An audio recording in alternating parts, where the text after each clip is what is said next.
UP में पिछले कई दिनों से सीएम योगी के विरोधियों ने बड़ा बवाल मचा रखा था कि यूपी में तो जाति देखकर एनकाउंटर हो रहे हैं। खास तौर पर सुल्तानपुर डकैती कांड को लेकर अखिलेश यादव लगातार कह रहे थे कि डकैती कांड के एक आरोपी मंगेश यादव को तो एनकाउंटर में मार दिया गया, लेकिन दूसरे आरोपियों का एनकाउंटर नहीं हुआ।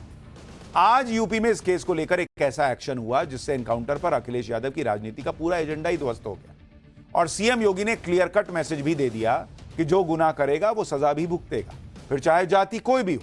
और सीएम योगी की यह हवाई बातें नहीं, उनका एक्शन जमीन पर दिख रहा है। जैसे यूपी के उन्नाव में आज यूपी एसटीएफ ने सुल्तानपुर लूट कांड में शामिल एक अपराधी को एनकाउंटर में ढेर कर दिया। इस एनकाउंटर पर हो रही सियासत के बारे में आगे आपको विस्तार से बताऊंगा। इसी तरह बरेली में हुई 2 अलग अलग मुठभेड़ों में पुलिस ने 6 बदमाशों को गिरफ्तार कर लिया, जिनमें से 2 बदमाशों को गोली लगी है। कन्नौज में भी पुलिस ने 3 महीने पहले हुई डकैती के मुख्य आरोपी को एनकाउंटर के बाद गिरफ्तार किया। इस एनकाउंटर में भी बदमाश गोली लगने से लंगड़ा हो गया। वहीं गाजियाबाद के पास भी पुलिस के साथ मुठभेड़ में एक नामी बदमाश घायल हो गया। यानी योगी सरकार का क्लियर फंडा है, जो भी गलत करेगा उसे कानून का सामना करना ही पड़ेगा। और इसमें ना धर्म देखा जा रहा है, ना जाति देखी जा रही है। आप झांसी का ही एक केस देखिए। झांसी में आप देखिए एक बुजुर्ग साइकिल से जा रहे हैं। अभी वो एनकाउंटर वाले पे आऊंगा, लेकिन आप देखिए कैसे कानून व्यवस्था मेंटेन होती है। भाई ये रील बनाने के चक्कर में आप देखिए क्या कर रहा है ये लड़का। इसी दौरान भाई बगल से बस गुजर रही है, ये बेचारे साइकिल से जा रहे हैं। एक बाइक पे लड़का जो है वो बुजुर्ग के चेहरे पे स्प्रे मारना शुरू कर दिया। बुजुर्ग का पूरा चेहरा स्प्रे की वजह से निकले झाग से ढक गया। थोड़ी सी चूक होने पर बुजुर्ग की साइकिल बस से टकरा सकती थी, लेकिन इससे बेपरवाह बाइक सवार रील बनाता रहा। मतलब कोई सेंस है इस बात का कि वो बेचारे अपना चले जा रहे हैं, बुजुर्ग आदमी उनके मुंह पे देख रहे हैं, झाग मार दिया रील बनाने के चक्कर में। लेकिन जैसे ही बुजुर्ग की जान से खिलवाड़ वाली ये रील सोशल मीडिया पर वायरल हुई, यूपी पुलिस एक्शन में आ गई। पुलिस ने बाइक सवार को गिरफ्तार कर लिया। और इस तस्वीर में जिस तरह से वो लंगड़ाता हुआ चल रहा है, हाथ जोड़ रहा है, उससे साफ हो गया कि रील हिट हुई हो या ना हिट हुई हो, रील छोड़िए, उसको फील हो गया है कि उसने क्या किया है। योगी की पुलिस ने गिरफ्तारी के बाद उसे कायदे से कानून का पाठ पढ़ाया है, यह दिख रहा है। बताइए, बुजुर्ग के मुंह पे झाग मार दिया रील के चक्कर में। तो भाई यूपी में ये सब बर्दाश्त नहीं हो रहा। आपको याद होगा पानी जमा हुआ था, वहां एक बाइक जा रही थी, लखनऊ वाला कांड, उसमें एक लड़की को कुछ लोगों ने जो है लड़कों ने उसके साथ बदमाशी की थी। कैसे ताबड़तोड़, जैसे वीडियो वायरल हुआ पुलिस ने तुरंत एकदम कायदे से सबको समेट दिया।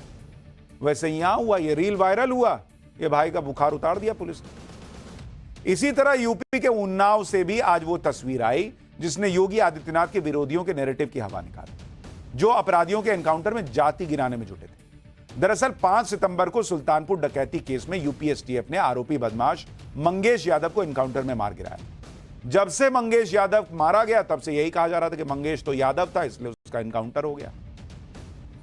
यह नैरेटिव पिछले 18 दिनों से यूपी में समाजवादी पार्टी के मुखिया अखिलेश यादव की तरफ से फैलाया जा रहा था। लेकिन आज सुबह सुबह सुल्तानपुर डकैती केस में हुए एक और एनकाउंटर में की खबर आई।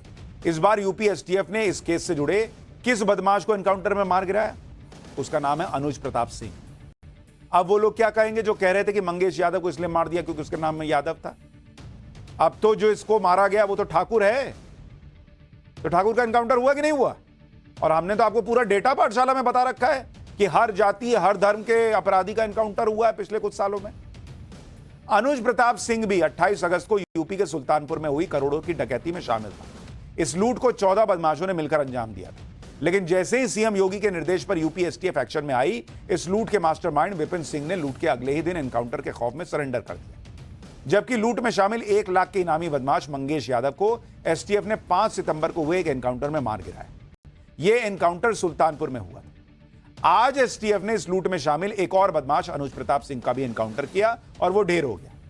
पुलिस ने अनुज प्रताप सिंह के पास से 2 पिस्तौल, 1 बैग में चांदी के गहने बरामद करने का दावा किया।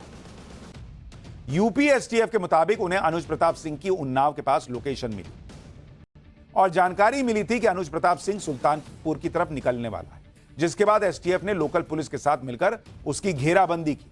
अब सुनिए एनकाउंटर क्यों हुआ और कैसे हुआ। अनुज प्रताप सिंह की बाइक आते देख एसटीएफ ने उसे रोकने की कोशिश की कि रोको भाई, रोको रोको, लेकिन भाई उसको दिख गया पुलिस है, तो उसने भागने की कोशिश की और उसने फायरिंग शुरू कर दी।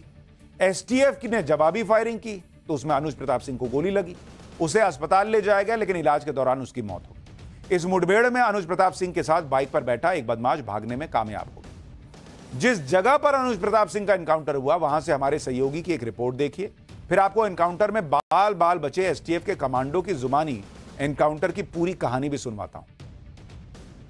हम खड़े हैं हचलगंज के उसी बेथर इलाके में, जहां पे वो यहां से अपने बाइक से अपने साथी के साथ भाग रहा था और ये वही स्पॉट है जहां पे हम हैं और यहां पे उसका ब्लड पड़ा हुआ है। जब एनकाउंटर के दौरान उसको गोली लगी थी पुलिस की, और यहाँ पे ये वही स्पॉट देखिए आप, यहाँ पे ब्लड पड़ा हुआ है, ये अनुज प्रताप सिंह का ही बताया जा रहा है। और गोली लगने के बाद पुलिस उसको जिला अस्पताल ले जाती है। जिला अस्पताल में इसकी इलाज के दौरान डॉक्टर उसे मृत घोषित कर देते हैं।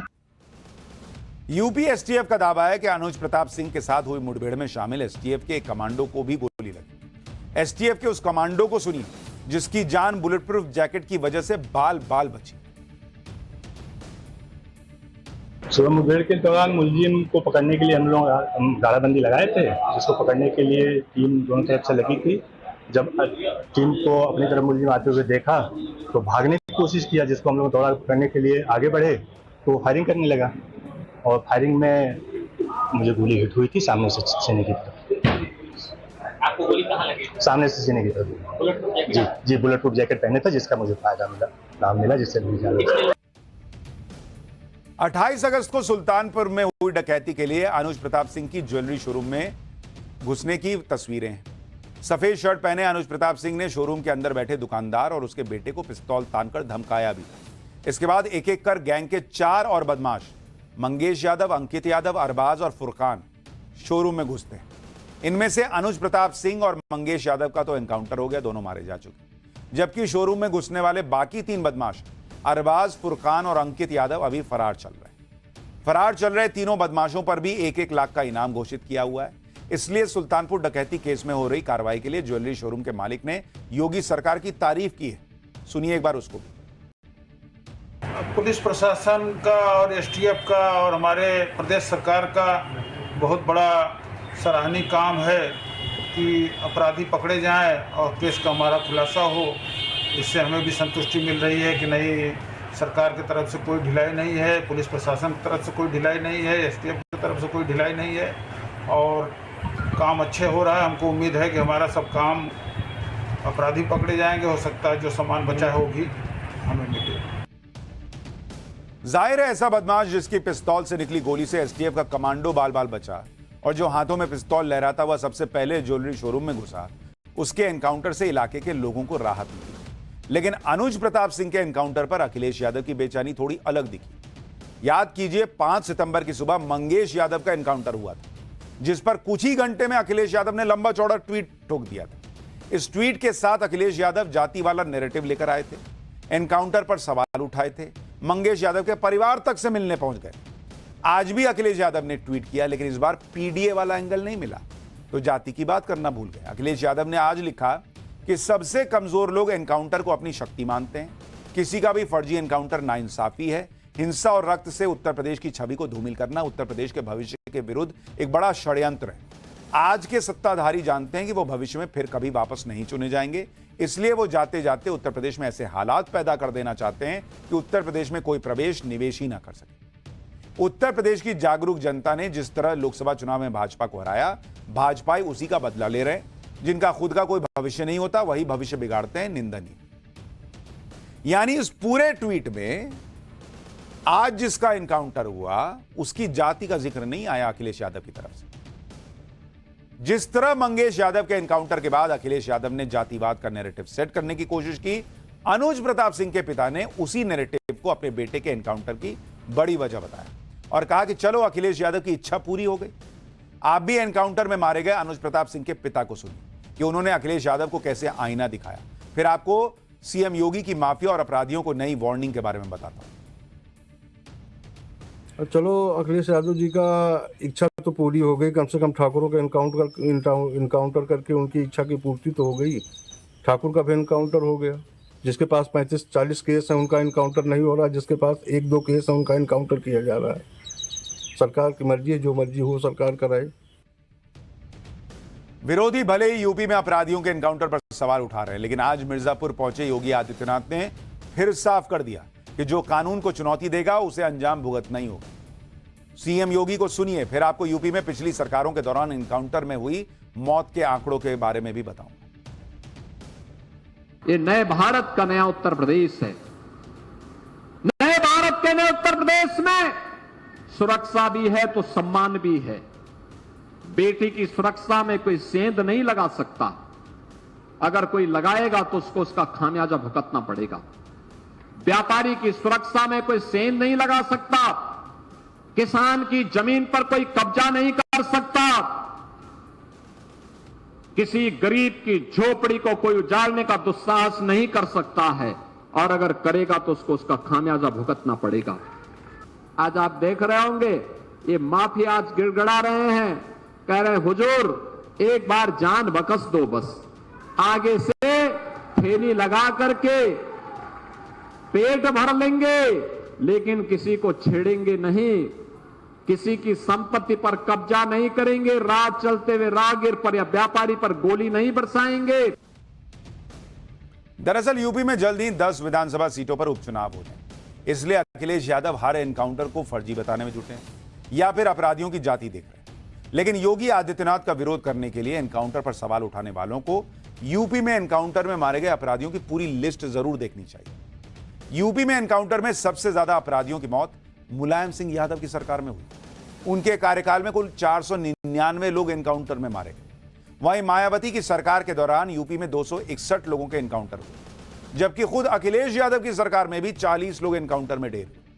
योगी आदित्यनाथ के अब तक के कार्यकाल में 207 अपराधी एनकाउंटर में मारे जा चुके हैं।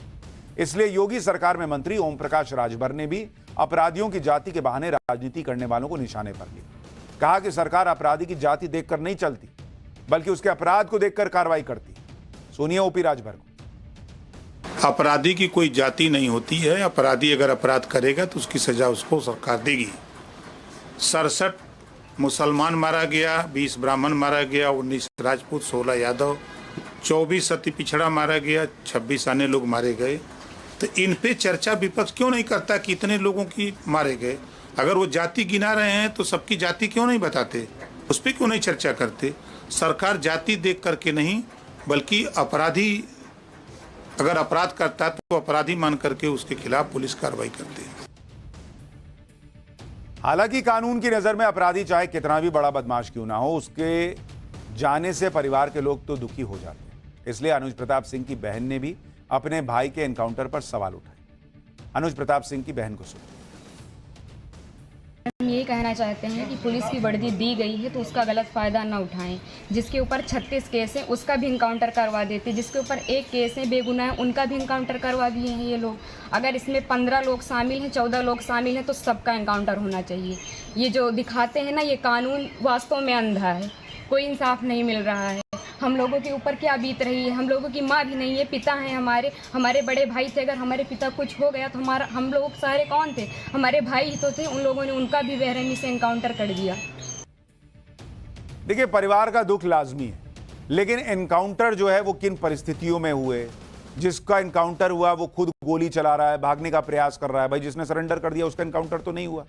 और ये कहना कि इस पे तो एक केस था जिसका 35 है, भाई ऐसा थोड़ी लिस्ट बनेगी कि पहले 35 वाले का एनकाउंटर होगा या उसको पकड़ा जाएगा, फिर एक वाले का नंबर आएगा। और भाई पुलिस तो कह रही है कि अगर भागने का प्रयास नहीं करेगा तो एनकाउंटर भी नहीं होगा। खैर जो भी हो, पहले जाति पे सियासत, फिर केस की संख्या क्या है इस पे सियासत, तमाम चीजें अभी यूपी में चल रही हैं। हम